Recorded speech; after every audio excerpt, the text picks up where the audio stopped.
Vamos seguir? Vamos falar do Concílio de Nicéia.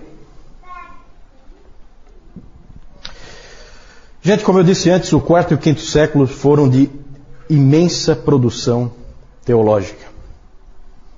Nesse período ocorreram também os grandes concílios, os principais concílios. Concílios são reuniões, esses são os concílios ecumênicos, assim chamados, porque toda a igreja participa deles, né? São 7 os concílios ecumênicos.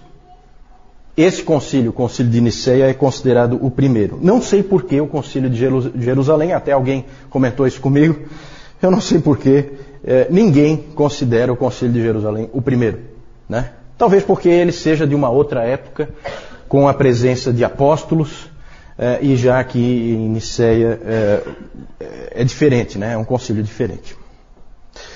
O concílio de Nicéia é fundamental para nós, porque aqui vai ser estabelecido o quê? Que doutrina? O cânon, na verdade, ele não está totalmente estabelecido aqui, não. Ele foi discutido em Nicéia, mas ainda tinha livros duvidosos, né? Tem uma doutrina mais importante que vocês têm que associar a Nicéia, certo? Sempre que se falar em Nicéia, você tem que lembrar dessa doutrina. Alguém sabe qual é? Doutrina da Trindade. Doutrina da Trindade, exatamente, certo? A doutrina da Trindade, ela é estabelecida no Concílio de Nicéia. Claro que a discussão principal era quanto à questão da divindade de Cristo. Se Cristo era Deus ou não. Lembram quem foi o pai da igreja que criou esse termo Trindade? Porque esse não é um termo bíblico, né? Tertuliano, exatamente. Tão bom de memória, hein? Vocês estão afiados. Claro, gente, desde o início a igreja cria na divindade de Cristo. Isso nunca foi um problema. Só que assim, tudo que ia acontecendo na história da igreja, ao longo da história da igreja, ia aparecendo problemas, ia aparecendo as heresias, nós já vimos isso. E a heresia forçava a igreja a definir com clareza as doutrinas. Apertava a igreja para que a igreja definisse com clareza as doutrinas. Então é claro que sempre se creu na divindade de Cristo, desde o início, só que não havia a expressão teológica disso. E aí surgiram então algumas tentativas de explicar quem é Cristo. E aí surgiram coisas do tipo aí, o subordinacionismo. Subordinacionismo. O que é o subordinacionismo? É o seguinte pensamento. O Pai está acima do Filho, que está acima do Espírito Santo. Subordinação, certo? Fica claro aí o porquê do nome.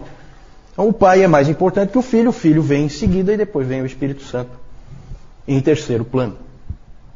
E também surgiu uma outra forma de pensar, que era o monarquianismo. O que é o monarquianismo? Vem de mono, um. O monarquianismo dizia o seguinte: não, o Pai, o Filho e o Espírito Santo é o mesmo Deus, só que ele se manifesta de maneiras diferentes.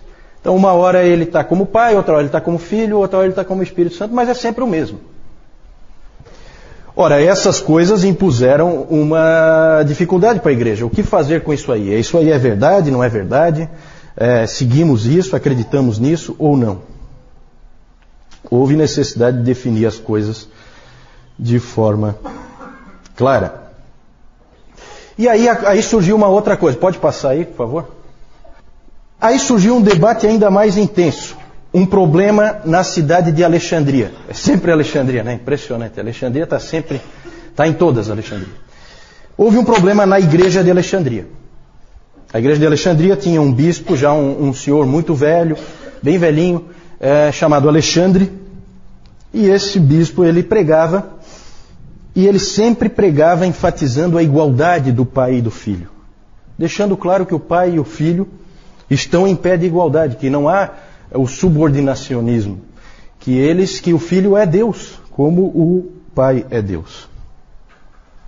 E lá em Alexandria havia um presbítero bem mais novo, um sujeito ambicioso. Então entendam isso, é o bispo da cidade e um dos presbíteros da mesma cidade. O problema é lá dentro de Alexandria. Esse presbítero chamava-se Ário, e ele se incomodava com a pregação do Alexandre, não gostava. Não gostava do que o Alexandre dizia, aquilo incomodava ele. E aí ele começou a dizer coisas do tipo. Começou a pregar lá para o público dele, lá ele começou a pregar o seguinte: se Cristo é igual ao Pai, então ele é seu irmão e não seu filho. E também esse tipo de pregação começou a confundir as pessoas. Sabe, as pessoas começam a ficar, poxa, eu não estou entendendo. E aí um presbítero, como ele tem a pregação nas mãos, ele pode confundir facilmente as pessoas. As pessoas vão e ouvem, e geralmente são indivíduos muito capazes, com uma boa retórica, e eles acabam confundindo a população, os cristãos.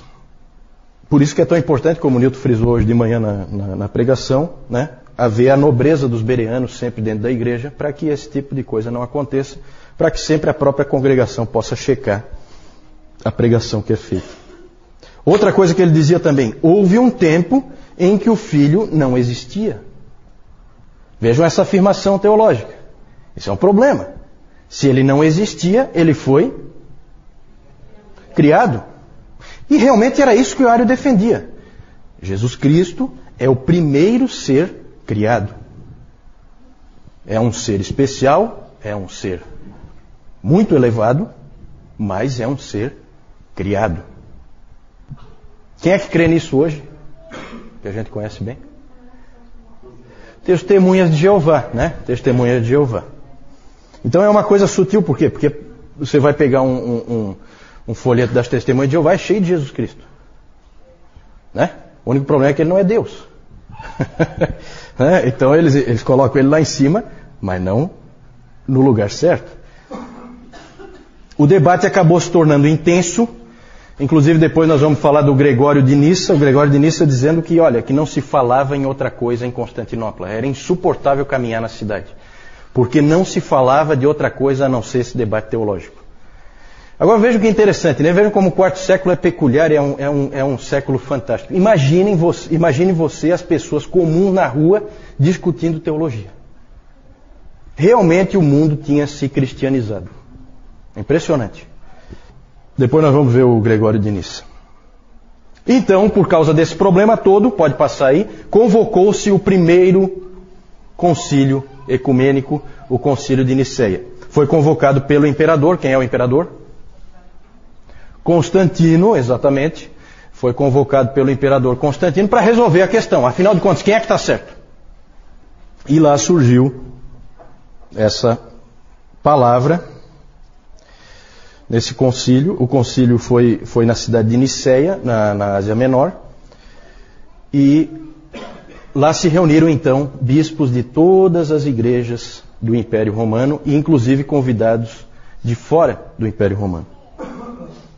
Se reuniram em Niceia para esse concílio. E lá surgiu essa palavra, que é uma palavra muito importante, homoousios. Homoousios, de mesma substância. Certo? Essa palavra foi depois para o credo niceno. O credo niceno foi depois crido por toda a igreja. E ela significa o seguinte: da mesma substância.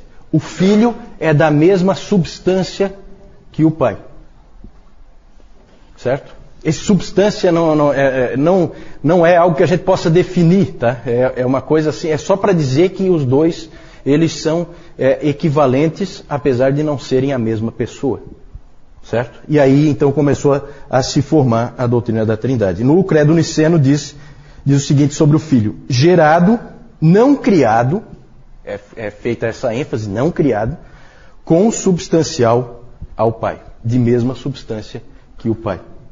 Certo? Esse é o credo niceno. Evidentemente ali então estava sendo condenado o arianismo. Exatamente, ele estava sendo condenado. Ali no concílio de Niceia apareceu, pode passar, um personagem muito importante, um dos pais da igreja, fundamentais, que se chama Atanásio.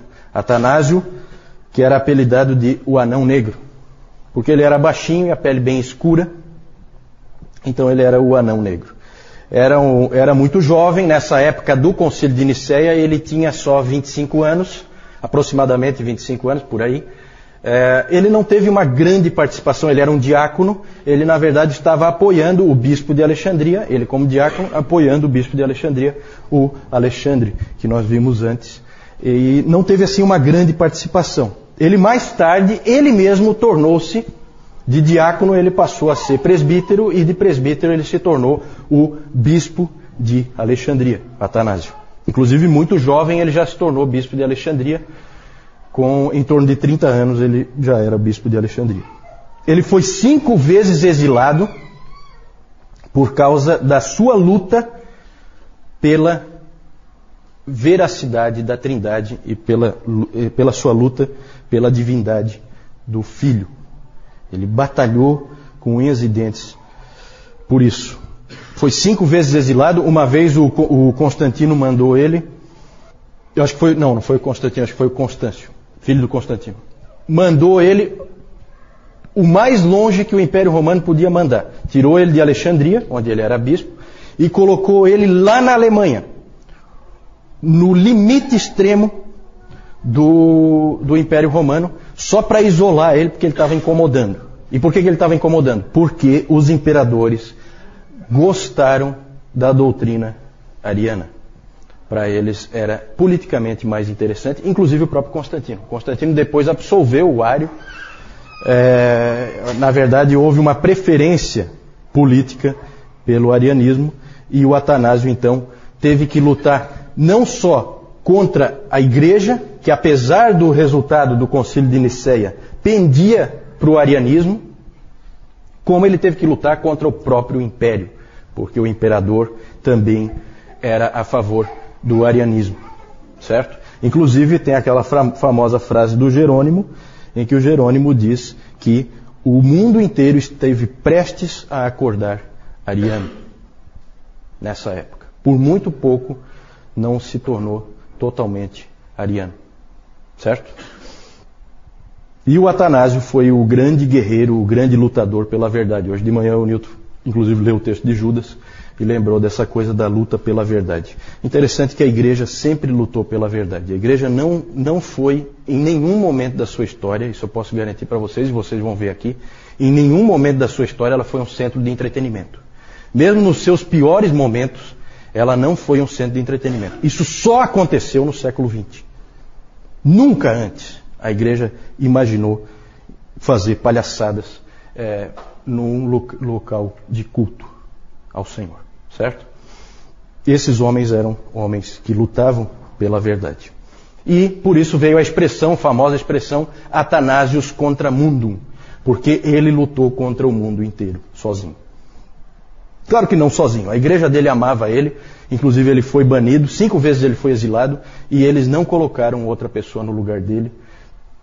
Eles sempre confiavam que ele voltaria. Depois de Nicéia começou uma mobilização muito forte para trocar o termo homoousios por homoiousios, certo? Tudo isso aí é grego, tá? Homoousios por homoiousios. Homoousios de mesma substância, homoiousios de substância semelhante. Tentaram dar aquela aliviada, né? E a igreja, vários homens da igreja estavam indo por esse caminho. E quem lutou contra foi Atanásio. Bateu o pé por causa daquela palavra. Inclusive o historiador cético, né? Não é um historiador cristão, o historiador Gibbon, ele debocha dessa situação. Ele fala assim que o mundo inteiro ficou de pernas para o ar por causa de um ditongo. Né? Interessante. Nós temos esse livro de Atanásio sobre a encarnação do Verbo. Ele escreveu esse livro e ele diz que se Jesus Cristo não é Deus, nós não estamos salvos. Esse é o tema básico dele. Esse livro, o Dr. Calhoun inclusive diz que é um livro que hoje, ainda hoje é um livro que é útil, vale a pena ler. Mesmo hoje, esse livro do Atanásio, sobre a encarnação do Verbo. E o interessante é que no tempo da morte de Atanásio, no ano 373, foi quando ele morreu, o arianismo já estava declinando de novo, perdendo força por causa da luta dele. E quando chegou em 381, que houve o concílio de Constantinopla, o segundo concílio ecumênico, o arianismo, por incrível que pareça, apesar de quase ter prevalecido na história da igreja, ele acabou sendo condenado de novo. Graças a Deus por isso. O interessante é que o arianismo não estava derrotado ainda. Sabe por quê? Porque aqui no meio dessa confusão, aqui, depois do concílio de Nicéia, saíram vários missionários para o meio dos bárbaros. E esses missionários saíram no auge do arianismo. Eles foram lá e pregaram uma teologia ariana para os bárbaros. Quando os bárbaros voltaram para dentro do Império Romano, trouxeram o arianismo de volta. Então o arianismo não estava morto. Tá? Ele continua ainda sobrevivendo por um bom tempo. Pode passar. Essa frase aí do professor Sabatier, citado pelo Bibi Warfield, ele diz o seguinte: nada poderia estar mais longe da verdade do que representar os pais dos concílios como teoristas ou até mesmo como teólogos profissionais trazidos à conferência por causa de zelo especulativo só para solucionar enigmas metafísicos. Eles eram homens de ação, não de especulação. Corajosos sacerdotes e pastores que pensavam no seu trabalho como o de soldados em plena batalha e que estavam prontos para morrer como alguém morre por sua pátria. Está errado aí, por sua pátria. Então, gente, isso é importante a gente lembrar disso. Eu já falei no outro CTB, eu falei, né, do Concílio de Nicéia. Ele é muito interessante porque até 313, com o Edito de Milão, a perseguição corria solta. 313 para 325, como é que vocês estão aí de matemática? Quantos anos? 12 anos. Vários desses homens que estavam lá agora, bispos já velhinhos, o que tinha acontecido com eles? Foram perseguidos. 12 anos antes, a perseguição comia solta. E vocês sabem que a pior perseguição de todas foi a última, a perseguição de Diocleciano. Certo? Então, ali são homens que vêm para essa conferência, para esse concílio, com as costas rasgadas, de tanto apanhar. Certo? Não é um monte de teórico. Certo? Não, gente, olha, a gente tem que tomar cuidado com o que é a igreja. A pregação do Newton hoje foi muito, muito, muito boa nesse sentido do fortalecimento da noção que nós temos que ter da defesa da verdade. Certo? É impressionante o que se fazia em defesa da verdade. Certo? Vamos lá. Pode passar. Aí algumas figuras aí do Concílio de Nicéia, né, como os artistas retratam. Nada de especial aí, mas a gente pode ter uma ideia, né, deles todos reunidos. A gente às vezes se deixa levar um pouco por essas túnicas, assim como se fosse uma coisa muito estranha o indivíduo vestir essas túnicas. Hoje é estranho realmente. Então a gente faz essa associação, né? Aquela túnica, assim, só um padre veste aquela túnica. Ninguém veste aquela túnica. Só que naquele tempo era roupa comum. Né? Então, cuidado para vocês não ficarem com aquela associação de que esse indivíduo ele se vestia de alguma maneira especial e tal. É claro que aqui os artistas, depois, isso aqui é retratado muito depois, colocam assim umas cruzes, umas coisas. Isso aí provavelmente não tinha nada disso, tá? Isso aí são enfeites que depois o artista põe, né? Mas o indivíduo andar com esse tipo de roupa, isso era normal, tá? Pode passar. Aqui só para vocês verem aí o embate, né? Atanásio de um lado e Ário do outro. Pode passar.